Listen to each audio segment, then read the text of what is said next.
اعوذ باللہ من الشیطان الرجیم، بسم اللہ الرحمن الرحیم۔ نماز خوف کا بیان۔ ارشاد باری تعالیٰ ہے، اور جب تم زمین میں سفر کرو تو تمہارے لیے نماز قصر کرنے میں کوئی حرج نہیں، خصوصاً جب تمہیں اندیشہ ہو کہ کافر تمہیں تشویش میں ڈال دیں گے، کیونکہ کافر تو بلا شبہ تمہارے کھلے دشمن ہیں۔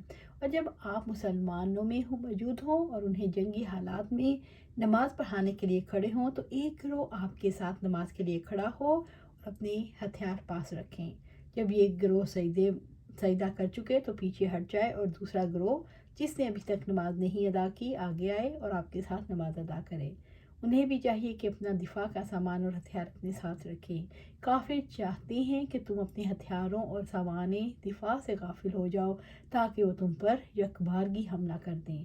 ہاں، کوئی حرج نہیں اگر تم بارش کی وجہ سے یا بیماری کی بنا پر ہتھیار پہننے میں تکلیف محسوس کرو تو انہیں اتار سکتے ہو، پھر بھی اپنے بچاؤ کا پورا خیال رکھو۔ اللہ تعالیٰ نے یقیناً کافروں کے لیے رسوا کرنے والا عذاب تیار کر رکھا ہے۔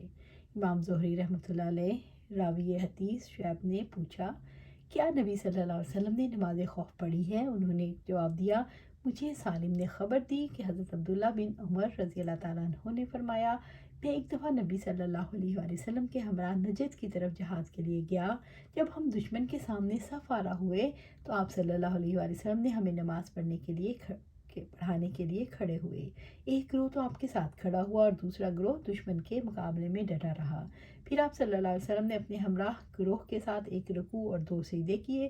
اس کے بعد یہ لوگ اس گروہ کی جگہ چلے گئے جس نے نماز نہیں پڑھی تھی۔ جب وہ آئے تو رسول اللہ صلی اللہ علیہ وسلم نے ان کے ساتھ بھی ایک رکوع اور 2 سجدے ادا کیے اور سلام پھیر دیا۔ پھر ان میں سے ہر آدمی کھڑا ہوا اور ایک رکوع اور 2 سجدہ اپنے اپنے طور پر کیے۔ پیدل اور سوار ہو کر نماز خوف پڑھنا۔ راجل کے معنی پیدل چلنے والا ہے۔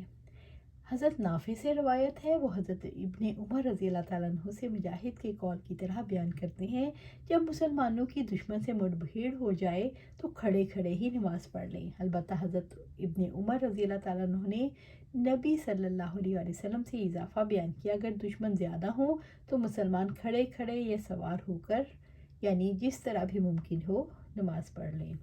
نماز خوف ادا کرتے وقت ایک دوسرے کی حفاظت کا خیال رکھنا۔ حضرت ابن عباس رضی اللہ تعالیٰ عنہ سے روایت ہے، انہوں نے فرمایا، ایک دفعہ نبی صلی اللہ علیہ وآلہ وسلم نماز کے لیے کھڑے ہوئے تو لوگ بھی آپ کے ساتھ کھڑے ہو گئے۔ جب آپ نے تکبیر تحریمہ کہی تو انہوں نے بھی آپ کے ساتھ تکبیر تحریمہ کہی۔ پھر آپ نے رکوع کیا اور لوگوں میں سے چند ایک نے رکوع کیا، پھر آپ نے سجدہ کیا تو ان لوگوں نے بھی آپ کے ساتھ سجدہ کیا۔ پھر آپ دوسری رکعت کے لیے کھڑے ہوئے تو وہ لوگ بھی آپ کے ہمراہ کھڑے ہو گئے جنہوں نے سجدہ کر لیا تھا اور اپنے بھائیوں کی حفاظت کرنے لگے۔ چنانچہ دوسرا گروہ آیا اور انہوں نے آپ کے ہمراہ رکوع اور سجدہ کیا، اور اسی طرح اسی اثنا تمام لوگ نماز میں تھے لیکن ایک دوسرے کی حفاظت کرتے تھے۔ قلعوں پر چڑھائی اور دشمن سے مقابلے کی وقت نماز کا بیان۔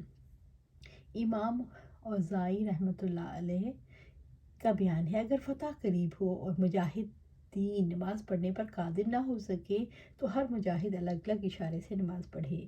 اگر اشارے سے بھی پڑھنے کی قدرت نہ ہو تو نماز کو مؤخر کر دیں یہاں تک کہ لڑائی کا فیصلہ ہو جائے۔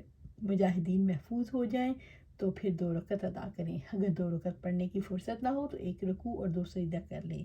اگر اس پر بھی قادر نہ ہو تو انہیں محض اللہ اکبر کہنا کافی نہیں ہوگا، بلکہ امن کے وقت تک اسے مؤخر کریں، یعنی یہی ان کا قول ہے۔ حضرت انس بن مالک رضی اللہ تعالیٰ عنہ بیان کرتے ہیں، میں قلعہ شوشتر پر چڑھائی کے وقت وہاں موجود تھا جبکہ فریقین کی جنگ فجر روشن ہونے کے وقت شروع ہوئی۔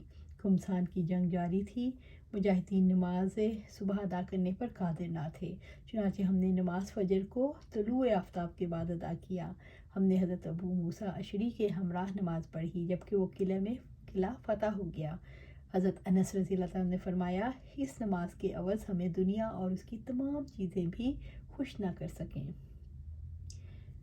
جابر بن عبداللہ رضی اللہ تعالیٰ عنہ سے روایت ہے، انہوں نے فرمایا، غزوہ خندق کے دن حضرت عمر رضی اللہ تعالیٰ عنہ تشریف لائے اور کفار قریش کو برا بھلا کہتے ہوئے کہنے لگے، اللہ کے رسول، میں نماز عصر نہیں پڑھ سکا یہاں تک کہ سورج غروب کے قریب ہو گیا۔ آپ صلی اللہ علیہ وسلم نے فرمایا اللہ کی قسم میں بھی ابھی تک نماز عصر نہیں پڑھ سکا۔ اس کے بعد آپ وادی بطان میں اترے، وضو کیا اور سورج غروب ہونے کے بعد نماز عصر ادا کی اور اس کے بعد نماز مغرب پڑھی۔ آج یہیں پر اختتام کرتے ہیں، کل نیکسٹ دیکھیں گے انشاءاللہ۔ اللہ سبحانہ تعالیٰ سے دعا ہے کہ ہم اپنی نمازوں کو قضا نہ ہونے دیں، نمازوں کو اس کے پہلے وقت میں پڑھیں اور خشوع و خضوع کے ساتھ پڑھیں۔ اللہ سبحانہ تعالیٰ ہمیں قرآن و سنت پر عمل کرنے کی توفیق دے اور اس پر جمع دے، آمین یا رب العالمین۔